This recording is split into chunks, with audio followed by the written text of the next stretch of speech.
ये देख लो दादा, फिर ये हमारा कसूर नहीं है कि तुम्हारे दो बच्चे 140 बच्चे लोग, मैं समझ गया मेरी बात। 140 बच्चे हैं अंदर, आप देख लो ना, वही बोल रहा हूँ। हम क्या करें, हमें भीख नहीं मांगते, किसी से भीख नहीं मांगते। जिस टाइम एक्सीडेंट हो जाएगा तुम ये नहीं कहोगे तुम किसकी गलती। हमारे पास 10 लाख रुपए नहीं है, नहीं 10 साल अंदर रहने का शौक है, क्योंकि बस अभी बीच में फंस गई ना। तो फंस गई तो आप खड़े रहो, पुलिस को सबको बोल रहा। हाँ, जूनागढ़ से आ रहे हो, जूनागढ़ में आपने पता नहीं कि 1 तारीख से 3 तारीख तक हड़ताल है, सक्का जाम रहेगा। क्या है? हरी भाई परमार। कहाँ से आए हो आप? जूनागढ़ से आ रहा हूँ। किसको लेके आए हो आप? बच्चे को लेके टूर में आया हूँ। अभी आपको क्या दिक्कत होती है? अभी देखो ना, ये रास्ता बंद है तो कहाँ जाएंगे, बच्चे साथ में तो। जी है, कहाँ जाने का आपको? यहाँ से पावागढ़ जाना है, दोपहर को खाना बनाने का है, तो गर्म पानी का फुहारा है वहाँ पे। क्या क्या दिक्कत हो रही है आपको? अभी तो देख रहे हैं ना आप, आपके सामने तो है, सब बंद है। Thank you. मैं वाड़ेर जिले का सली गांव का निवासी हूँ, राजस्थान का। हम ये चाहते हैं कि हमारे ये काला कानून बना है ना, ये 10 साल की सजा और 7 लाख रुपए, हमारे पास ये 10 साल की सजा और 7 लाख रुपए नहीं है। इसके लिए हम हड़ताल कर रहे हैं रोड पे। केंद्र की सरकार से ये मांग है कि यह काला कानून वापस ले और पहले थे वैसा ही कानून लगाए। ड्राइवर एकता जिंदाबाद। काला कानून नहीं चलेगा, काला कानून नहीं चलेगा, सरकार मुर्दाबाद, सरकार मुर्दाबाद, काला कानून नहीं चलेगा, ड्राइवर एकता जिंदाबाद।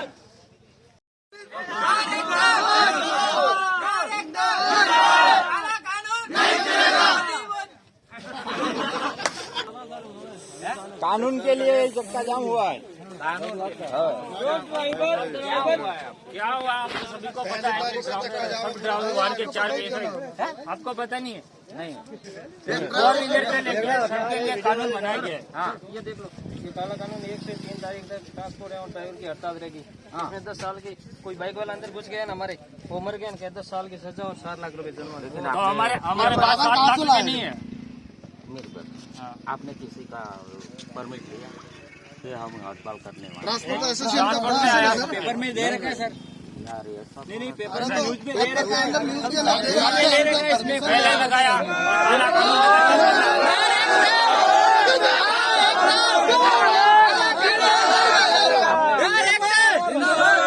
आंदोलन करने के लिए किसी के पास परमिट लिया मामलतदार भाई रोड जाम करेंगे। एक मिनट बात बोल। जिंदाबाद,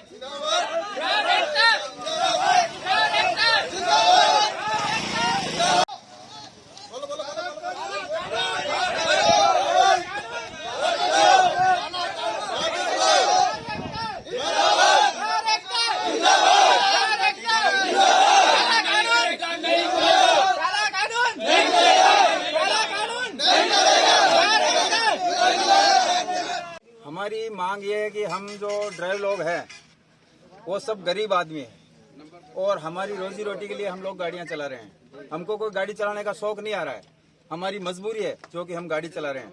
और ये हमारे लिए जो सरकार ने कानून लाए हैं काले, ये हम इसके साथ नहीं है और जल्दी से जल्दी ये कानून हटाया जाए, नहीं तो भारत का कोई भी ड्राइवर गाड़ी नहीं चलाएगा। सभी कानून ड्राइवरों के लिए ठोक दिए हैं तो दूसरों पे कोई कानून नहीं है, कार वालों का कोई कानून नहीं है, कोई किसी पे कानून नहीं है। हम लोग ये जो 10 लाख भरेंगे और 10 साल की सजा काटेंगे तो हम लोग के बाल बच्चे क्या खाएंगे, कहाँ जाएंगे हम? हमको तो आपने भीख मांगने के लायक कर दिया है।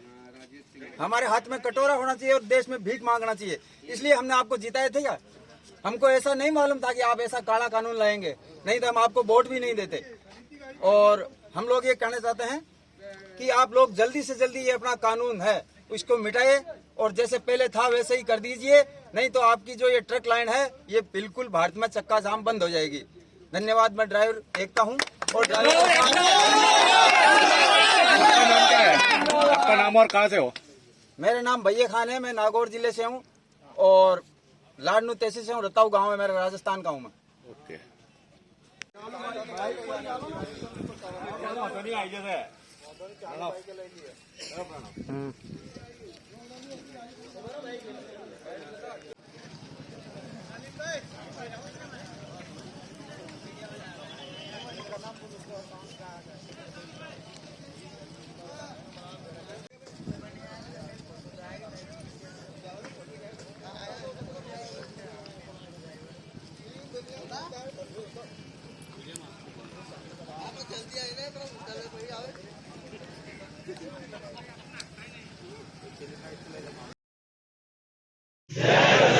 એક મારું સૂત્ર છે, બોલાવું, લડેંગે જીતેંગે, લડેંગે લડેંગે और लड़ेंगे और लड़ेंगे।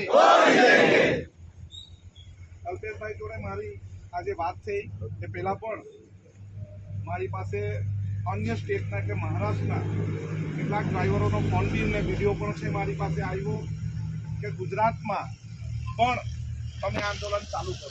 ત્યારે મેં અભ્યાસ નહીં કર્યો હતો કે આંદોલન શેનું છે, શેના માટેનું છે, પરંતુ જ્યારે બિલ લોકસભામાં પસાર થયું, બિલ જ્યારે વાંચ્યું ત્યારે મને પણ ખબર પડી કે આવું બિલ બનાવે જેવી રીતે એક કાયદો પસાર કર્યો હતો ખેડૂતોના વિરોધમાં, એને કાળા કાયદાનું નામ આપેલું, તેવું જ આ ડ્રાઈવરના વિરોધમાં એક બિલ પસાર થયું છે।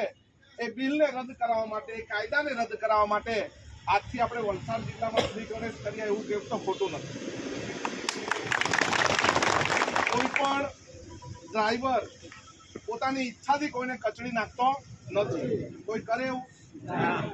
પોતાની ઈચ્છાથી કોઈ દિવસ પણ એ કોઈને મારવાની કોશિશ કરતો નથી અથવા મારતો નથી। બીજી વાત, માલિક હોય તે 10 કે 15 કે 20 હજાર રૂપિયા તમને આપે, કેટલા રૂપિયા આપે? પગાર કેટલો ચાલે અત્યારે? 10 થી 20 હજારનો પગારમાં ડ્રાઈવર પોતાની જાનના જોખમે, પોતાની બી જાનની જોખમ જ છે ને, રસ્તા પર જાઓ એટલે જાનનું જોખમ છે। કાયદો એવો પસાર કરવો જોઈતો હતો કે રસ્તાના ખાડાને લીધે કોઈને પણ નુકસાન થાય તો સરકાર 10 લાખ રૂપિયા આપે, અધિકારીને 10 વર્ષની સજા આપે। અકસ્માત શેના કારણે થાય? ખાડો કોઈ બચાવવા ગયું, કોઈ ખાડામાં પલટી મારી ગયું ને એના લીધે જ થાય ને। તમે પૂરપાટ, તમે પેલા રોડ પર ચાલો, તમે એક્સપ્રેસ હાઈવે પર, તો એના પર તો કોઈ દિવસ એક્સિડન્ટ થતા તમે નથી જોયા, થાય ને? તો એવી અત્યારની પરિસ્થિતિ છે ગુજરાતની હોય કે ભારતની, રસ્તામાં ઠેકાણા હોય નહીં અને પસાર કાયદો એવો કરે કે 10-20 હજારમાં મજૂરી કરવા વાળા ડ્રાઈવરોને સજા થાય। આપણે લડતના મંડાણ કરવા હોય, તમારા બધાની જ ઈચ્છા હોય તો થોડા દિવસ પછી આપણે વ્યવસ્થિત રીતે એક મોટી મીટિંગનું આયોજન કરીએ। તૈયાર છો? 8 તારીખે કરીએ, ચાલે? 8 તારીખે સોમવાર ધરમપુરમાં કરવું છે, આગળ કરવું, પણ વલસાડ જિલ્લાના તમામ ડ્રાઈવરોને તે દિવસે બંધ રાખો ને રજા રાખો, હોય ને? એવું તો માલિક ચલાવતો થાય તો એને બી ખબર પડે ને ભાઈ તને સજા થશે, તો એ માલિક બી તમને સપોર્ટ કરે। આપણે માલિકને એમ નથી કેવું કે ભાઈ તારો વિરોધ કરતા છે, અમે તારો વિરોધ, અમારી રોજી રોટી છીનવાઈ જાય એનો વિરોધ નથી કરતા, અમે વિરોધ કરીએ છીએ ડ્રાઈવરોના માટે બનાવેલા કાળા કાયદાનો વિરોધ કરીએ છીએ, એ આપણે સમજાવવાની જરૂર છે. તમારે તમારા માલિકને બી એમ કહેવાનું, તમે અમારી સાથે હશો તો અમારી સાથે મીટિંગમાં ચાલો, બરાબર ને? કહી શકશો ને તમે? એ દિવસે બધી ગાડીની રજા રાખજો. પછી આપણામાં પછી કેટલાક આપણા મિત્રો હોય તે ભાઈ તમે જજો ને મને તમે વધારે ભાડું મળતો ને મેં ચાલી લો, એવું કરવાનું હોય તો મને બી માફ કરજો. અમે પણ સમય કાઢીને આવીએ છીએ. પોલીસ તંત્રથી માંડીને બધાની પરવાનગી લઈને આપણે મીટિંગ રાખીએ. કઈ જગ્યાએ? ધરમપુરમાં આપણે મીટિંગ સોમવારે રાખીએ. ચાલશે બધાને? આ એક ડ્રાઈવરની લડાઈ નથી, આ સમગ્ર ગુજરાતના ડ્રાઈવરની લડાઈ છે. એટલે બધાએ પોતાની જવાબદારી સમજીને આવવાનું. આમાં કોઈ પક્ષાપક્ષી નથી, એ બી તમને કહી દઈએ. ને કોઈ આવવાના બીજા હોય તો આપણે એને બી બોલાવી લેવાના. અમને આપણે કોઈ વાંધો નથી, પરંતુ આપણી સાથે છેલ્લે સુધી રહેવું જોઈએ. જેવી રીતે પાર તાપી નર્મદા રિવર લિંક પ્રોજેક્ટના વિરોધમાં આખા વિસ્તારમાં અમે ફરેલા, તેમ આપણે આખા વિસ્તારમાં ફરવો તો આખા વિસ્તારમાં આપણે ફરવું. પણ આ હકની લડાઈ છે. આપણે ચોર બનવું નથી. કાયદો પસાર કર્યો ત્યારે એક ડ્રાઈવર, અમિત શાહે જો કાયદો પસાર કર્યો તેને ડ્રાઇવિંગ કરવા જવું પડે, નીકળવું પડે તો ખબર પડે. ખાલી ડ્રાઈવરની બાજુમાં બેસી રહ્યો કે પાછળ બેસી રહેવાથી કંઈ થતું નથી. સરકાર એવો કાયદો બનાવવો જોઈએ, આ કાયદામાં સુધારો લાવવો જોઈએ. અને આ કાયદાનો સુધારો એવું કરવો જોઈએ, કદાચ અકસ્માત ડ્રાઈવરથી થાય તેને સરકાર 10 લાખ રૂપિયાની મદદ કરશે. ડ્રાઈવરને કંઈ થાય તો 10 લાખની મદદ કરશે, એવું કહેવાનું હોય. આ તો સામે કોઈ જાણી જોઈને મારવા તો જતું નથી. એટલા માટે આપણે કાયદાની ઘોર નિંદા કરીએ છીએ, ઘોર વિરોધ કરીએ છીએ.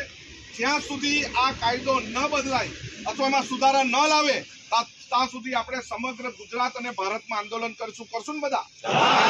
તો હવે આપણે 7-8 તારીખે સોમવારે ધરમપુર મળવાનું. તમારા કોન્ટેક્ટવાળા બધા જ વલસાડ જિલ્લાથી, આખા વલસાડ જિલ્લાના ડ્રાઈવરોને અને માલિકોને પણ, કારણ જયારે તમે નહીં ચલાવો ને તો માલિકે ચલાવવું પડશે, ચલાવશે. અને એને ચલાવીને ઠોકીને કઈ થશે તો એ ડ્રાઈવર તરીકે એને ખબર પડશે, બરાબર ને? તો આપણે સૌએ 8 તારીખે સોમવારે ધરમપુર મળવાનું છે. જગ્યાની ચર્ચા અમે કલ્પેશભાઈ જોડે કરશું. દશરથભાઈ, કિરણભાઈ, તમે એક ગ્રુપ બનાવો, એક સંઘર્ષ સમિતિ બનાવો, જેનાથી આપણે લડત લડી શકીએ અને આપણી ઉપરના જે પણ છે એમની પાસે આપણી લડત જાય, સરકારના વિરોધમાં આપણી લડત જાય, એવું આયોજન કરીએ. તમારો સૌનો આભાર. પણ આ લડત ચાલુ રહેશે, આજે પૂરી નથી થવાની. પહેલે મીટિંગ રાખીએ, પછી રસ્તા બ્લોક કરતા રસ્તા બ્લોક કરવું, પછી જોઈએ તો આપણી ગાડીઓ રસ્તા પર મૂકી દેશું. તૈયાર છો ને? આપણું આંદોલન એક પછી એક ચાલુ રહેશે. આપણું આંદોલન અટકશે નહીં. વલસાડ જિલ્લા પછી નવસારી જિલ્લામાં, ડાંગ જિલ્લામાં જ્યાં પણ જવું હોય ત્યાં આપણે બધા સમૂહમાં જશું. બધા તૈયાર છો ને? સૌનો આભાર. સૌને જય જુહાર.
કાકા આપનું નામ?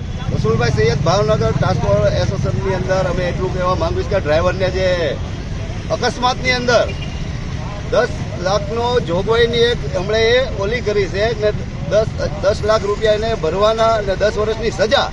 આજે ડ્રાઈવર 500 રૂપિયા કમાતો હોય તો 10 લાખ ભેગા કરવામાં એની અડધી જિંદગી વહી જાય. ડ્રાઈવર એવી વસ્તુ છે કે જે બોર્ડર ઉપર જે આપણે આર્મી હોય ને એની જેમ રાત નથી કામ કરે છે. તારે તમારો ટ્રાન્સપોર્ટ ને ખાવાની અનાજ તમને પહોંચાડે છે. એક્સિડન્ટમાં એવું એમ કે તમે ઉભા રહ્યો, પણ ઉભા રહે તો પબ્લિક એને રહેવા દેવાની, એને મારી નાખે ભાઈ. એટલે આ કાયદાનો અમે બહિષ્કાર કરવી છે ને વહેલી તકે આ કાયદો કાઢે એવી એક અમારી માંગ છે.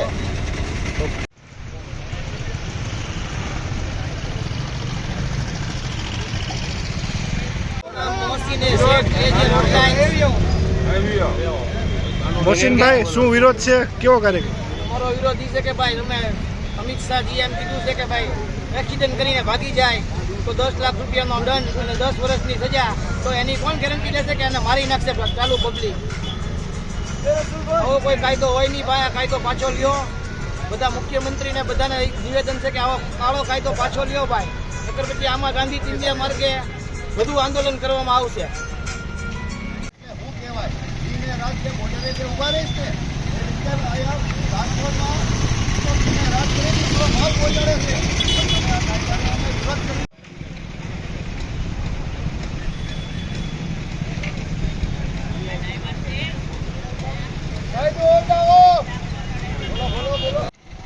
કોઈ આપતા નથી એમ કે મરી જાય એટલે એને બચાવવા જાઓ. બચાવવા જાય તો ના મરી ડ્રાઈવરે મરી જાય. ખબર છે મારી નાખે ખબર આ